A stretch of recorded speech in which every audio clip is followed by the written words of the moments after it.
আসসালামু আলাইকুম আরহামতুল্লাহি ওয়াবারাকাতুহু। আলহামদুলিল্লাহ। সম্মানিত দিনী ভাই ও বোনেরা, আজকের এই গুরুত্বপূর্ণ ভিডিওটি যে যেখান থেকে দেখছেন এবং শুনছেন সবাইকে আন্তরিক মোবারকবাদ। আজ আমি আপনাদেরকে শেখাতে চাই সূরা কাউসার পড়ে আয়নার উপরে ফু দিলে অথবা দম করলে কি হয়। আবারও বলছি, আজকের আলোচনার বিষয়বস্তু হচ্ছে সূরা কাউসার পড়ে আয়নার উপরে ফু দিলে অথবা দম করলে কি হয়। বিস্তারিত জানার জন্য আর এই দামি আমলটা সঠিকভাবে শিখে রাখার জন্য সম্পূর্ণ ভিডিওটি দেখার অনুরোধ থাকবে। আর প্রতিদিন ইসলামিক নতুন নতুন ভিডিও সবার আগে দেখতে আপনার পর্যন্ত পৌঁছাতে আমাদের এই ছোট্ট চ্যানেলটি সাবস্ক্রাইব করার অনুরোধ থাকবে। সম্মানিত দিনী ভাই ও বোনেরা, যারা এই আমলটা করতে চান অথবা এই আমলের মাধ্যমে কাজ করতে চান, তারা অবশ্যই ভিডিওতে লাইক করবেন, কমেন্টস করবেন, ভিডিওটি শেয়ার করবেন। আর যদি আমার চ্যানেলে আপনি নতুন দর্শক হয়ে থাকেন, তাহলে অবশ্যই চ্যানেলটি সাবস্ক্রাইব করে অনুমতি নিয়ে আমলটা করার চেষ্টা করবেন। আশা করি ইনশাআল্লাহ মৃত্যুর আগ পর্যন্ত আপনি হাজারো উপকার করতে পারবেন। এই আমলের মাধ্যমে আপনি অনেক কিছু করতে পারবেন যা কল্পনার বাহিরে। এজন্য সম্মানিত দিনী ভাই ও বোনেরা, আপনাদেরকে আবারও অনুরোধ করব, আপনারা কষ্ট করে ধৈর্য ধরে সম্পূর্ণ ভিডিওটি দেখার চেষ্টা করবেন, তাহলে বুঝতেও সহজ হবে, আমলটা করতেও সহজ হবে। আমরা সকলেই জানি পবিত্র কুরআনুল কারীমের মধ্যে ছোট্ট করে একটি সূরা আছে, যেই সূরাটির নাম হচ্ছে সূরা কাউসার। এই সূরাটি খুব সম্ভবত মক্কায় অবতীর্ণ হয়েছে। সূরা নাম্বার 108। এই সূরার মধ্যে 3টি আয়াতে কারিমা আছে। এই সূরার মধ্যে আল্লাহ সুবহানাহু ওয়া তাআলা অনেক বরকত রহমত দিয়ে রেখেছেন। রাসূল আকরাম সাল্লাল্লাহু আলাইহি ওয়াসাল্লামকে এই সূরার মধ্যে হাউজে কাউসার দান করেছেন। সুবহানাল্লাহ। এই সূরার অনেক আমল আছে। বিশেষ করে এই সূরার মাধ্যমে কোনো ব্যক্তি চাইলে বা ইচ্ছা করলে রাসূল আকরাম সাল্লাল্লাহু আলাইহি ওয়াসাল্লামকে স্বপ্নে দেখতে পারেন। শুধুমাত্র কষ্ট করে আপনাকে জুমার রজনীতে আমল করতে হবে। সঠিকভাবে আমল করতে পারলেই রাসূল আকরাম সাল্লাল্লাহু আলাইহি ওয়াসাল্লাম অবশ্যই আপনাকে স্বপ্নের মাধ্যমে দেখা দিবেন ইনশাআল্লাহ। সম্মানিত দিনী ভাই ও বোনেরা, এমন হাজারো আমল আছে, অনেকেই জানেন আবার অনেকেই জানেন না। যেমন আজ আমি আপনাদেরকে যে আমলটা শেখাতে চাচ্ছি, আমার জানা মতে হাজারো মানুষের মধ্যে একজন এই আমল পারেন কিনা সন্দেহ আছে। এজন্য সম্মানিত দিনী ভাই ও বোনেরা, আমার প্রত্যেকটা কথা একটু মনোযোগ সহকারে আপনাদের শুনতে হবে, তাহলে বুঝতেও সহজ হবে, আমলটা করতেও সহজ হবে। এই আমলটা কিভাবে করবেন অথবা এই আমলটা করার জন্য কি কি জিনিসের প্রয়োজন হতে পারে। এই আমলটা করার জন্য আমার মতো করে একটি আয়না নিতে হবে। যদি সম্ভব হয় নতুন আয়না ক্রয় করে নিয়ে আসবেন। সেই আয়নার মাধ্যমে এই আমলটা করতে হবে। আমি আপনাদেরকে বোঝানোর জন্য আমার কাছে থাকা একটি আয়না নিয়ে নিয়েছি। আয়নাটা অবশ্যই ভাঙা, তারপরেও আপনাদের বোঝানোর সুবিধার্থে আমি এই ভাঙা আয়নাটাই আমার সাথে নিয়েছি। আমি পরবর্তীতে চেষ্টা করব আপনাদেরকে যখন এই ভিডিওর দ্বিতীয় পার্ট শেখাবো, তখন ভালো অথবা নতুন আয়নার মাধ্যমে আপনাদেরকে এই আমলটা সম্পূর্ণ দেখিয়ে দেওয়ার চেষ্টা করব ইনশাআল্লাহ। আপাতত আমরা এইটাই দিয়ে শুরু করি। ধরে নিন আমি অথবা আপনি আমার মতো করে একটি আয়না ক্রয় করে নিয়ে আসছেন। এখন এই আমলটা করতে হবে। সর্বপ্রথম আমাদের কাজ হচ্ছে, ওযু না থাকলে আমরা অবশ্যই ওযু করে আসব। ওযু করে আসার পরে জায়নামাজ বিছিয়ে নিব, জায়নামাজের উপরে বসবো। বসার পরে চক্ষু বন্ধ করে জীবনের জানা অজানা ছোট বড় সকল গুনাহের কথা স্মরণ করে 3 বার ইস্তিগফার পাঠ করব। আস্তাগফিরুল্লাহ রাব্বি মিন কুল্লি যামবি ওয়া আতুবু ইলাইহি। আমার সাথে সাথে পড়েন, আস্তাগফিরুল্লাহ রাব্বি মিন কুল্লি যামবি ওয়া আতুবু ইলাইহি। আস্তাগফিরুল্লাহ রাব্বি মিন কুল্লি যামবি ওয়া আতুবু ইলাইহি। আস্তাগফিরুল্লাহ রাব্বি মিন কুল্লি যামবি ওয়া আতুবু ইলাইহি।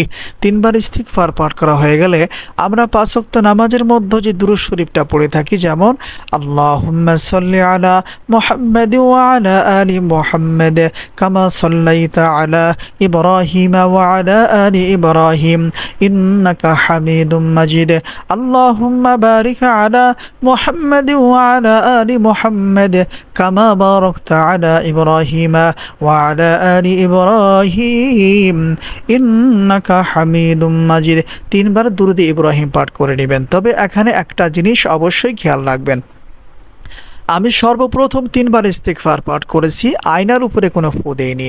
এরপরে তিনবার দুরূদ ইব্রাহিম পাঠ করেছি, আয়নার উপরে তবুও কোনো ফু দেইনি। এরপরে বিসমিল্লাহ সহ সূরা কাউসার পড়তে হবে, যেমন বিসমিল্লাহির রহমানির রহিম ইন্না আ'তাইনাকাল কাউসার ফাসাল্লি লিরাব্বিকা ওয়ানহার ইন্না শানিআকা হুয়াল আবতার। এখন আমাদের কাজ হচ্ছে আয়নার উপরে একটি ফু অথবা দম করে নেওয়া, যেমন এরপরে বিসমিল্লাহ সহ আবার পড়বেন বিসমিল্লাহির রহমানির রহিম ইন্না আ'তাইনাকাল কাউসার ফাসাল্লি লিরাব্বিকা ওয়ানহার ইন্না শানিআকা হুয়াল আবতার। এরপরে আয়নার উপরে আরও একটি ফু অথবা দম করতে হবে, যেমন এরপরে বিসমিল্লাহ সহ আবার পড়বেন বিসমিল্লাহির রহমানির রহিম ইন্না আ'তাইনাকাল কাউসার ফাসাল্লি লিরাব্বিকা ওয়ানহার ইন্না শানিআকা হুয়াল আবতার। আয়নার উপরে আরও একটি ফু অথবা দম করবেন, যেমন মোট বিসমিল্লাহ সহ সূরা কাউসার 7 বার পাঠ করবেন আর আয়নার উপরে 7টি ফু অথবা দম করবেন। সম্মানিত দিনী ভাই ও বোনেরা, যখন বিসমিল্লাহ সহ সূরা কাউসার 7 বার পাঠ করে আয়নার উপরে 7টি ফু অথবা দম করা হয়ে যাবে, এরপরে কষ্ট করে আমাদেরকে একবার দুরূদ ইব্রাহিম পাঠ করতে হবে, যেমন আল্লাহুম্মা সাল্লি আলা মুহাম্মাদ ওয়া আলা আলি মুহাম্মাদ কামা সাল্লাইতা আলা ইব্রাহিমা ওয়া আলা আলি ইব্রাহিম إنك حميد مجيد اللهم بارك على محمد وعلى آل محمد كما باركت على إبراهيم وعلى آل إبراهيم إنك حميد مجيد। যখন একবার দুরূদ ইব্রাহিম পাঠ করা হয়ে যাবে, তখন আমাদের কাজ হচ্ছে আয়নার উপরে 2টি ফু অথবা দম করে নেওয়া, যেমন মোট 9টি ফু দিয়ে আমাদেরকে এই আয়নাটি পড়ে নিতে হবে। সম্মানিত দিনী ভাই ও বোনেরা, আজ আমি আপনাদেরকে সত্য করে একটি কথা বলি, আমার চ্যানেলে যতগুলা ভিডিও আছে তার মধ্যে সবচেয়ে দামি এবং উপকারী ভিডিও হবে এই ভিডিওটি। এজন্য যাদের হাতে সময় আছে আপনারা কষ্ট করে এই আমলটা অবশ্যই শিখে রাখার চেষ্টা করবেন। অনেক দামি একটি আমল, হাজারের মধ্যে একজন মানুষ জানে কিনা তাও আমার সন্দেহ আছে। এজন্য আবারও আপনাদেরকে অনুরোধ করব, আপনারা একটু সময় ব্যয় করে ভিডিওটি সম্পূর্ণ দেখবেন। দেখে যদি একবার দেখে বুঝতে না পারেন, দ্বিতীয়বার আবার দেখবেন, তবুও চেষ্টা করবেন এই আমলটা শিখে রাখার জন্য। আর সম্মানিত দিনী ভাই ও বোনেরা, আমি ভিডিওর শুরুতে একটি কথা বলে দিয়েছি, আবারও আপনাদেরকে বলি, যারা এই আমলটা শিখে রাখতে চান অথবা এই আমলের মাধ্যমে কাজ করতে চান, তারা অবশ্যই ভিডিওতে লাইক করবেন, কমেন্টস করবেন, ভিডিওটি শেয়ার করবেন এবং নতুন হলে চ্যানেলটি সাবস্ক্রাইব করে অনুমতি নিয়ে এই আমলটা করার চেষ্টা করবেন। পুরন যারা আছেন তারাও অনুমতি নিয়ে আমলটা অবশ্যই করার চেষ্টা করবেন। সম্মানিত দিনী ভাই ও বোনেরা, এখন আপনাদেরকে বলে দিব সূরা কাউসার পড়ে আয়নার উপরে ফু দিলে কি হয়। সম্মানিত দিনী ভাই ও বোনেরা, হয়তোবা সারা জীবন শুনে আসছেন যে আয়না পড়ার মাধ্যমে অথবা আয়না তপ্পনের মাধ্যমে অনেক কিছু জানা যায়, দেখা যায়, চোর ধরা যায়, এমনকি বাড়ি ঘর নষ্ট করে থাকলে তাও জানা যায়। এক কথায় আপনি যা জানতে চাইবেন তা আপনি জানতে পারবেন।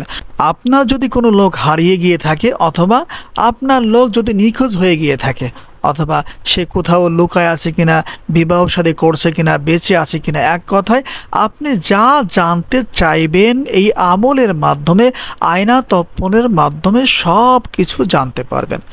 এজন্য সম্মানিত দিনী ভাই ও বোনেরা, পরামর্শ থাকবে যারা এই আমলটা শিখতে চান অথবা শিখতে ইচ্ছুক তারা অবশ্যই চ্যানেলটি সাবস্ক্রাইব করে পাশেই থাকার চেষ্টা করবেন। আর অবশ্যই দ্বিতীয় পার্ট না দেখে কেউ আগেই আমল করতে যাবেন না, আমলটা এখনও কমপ্লিট হয়নি, আরও অনেক কিছু বাকি আছে।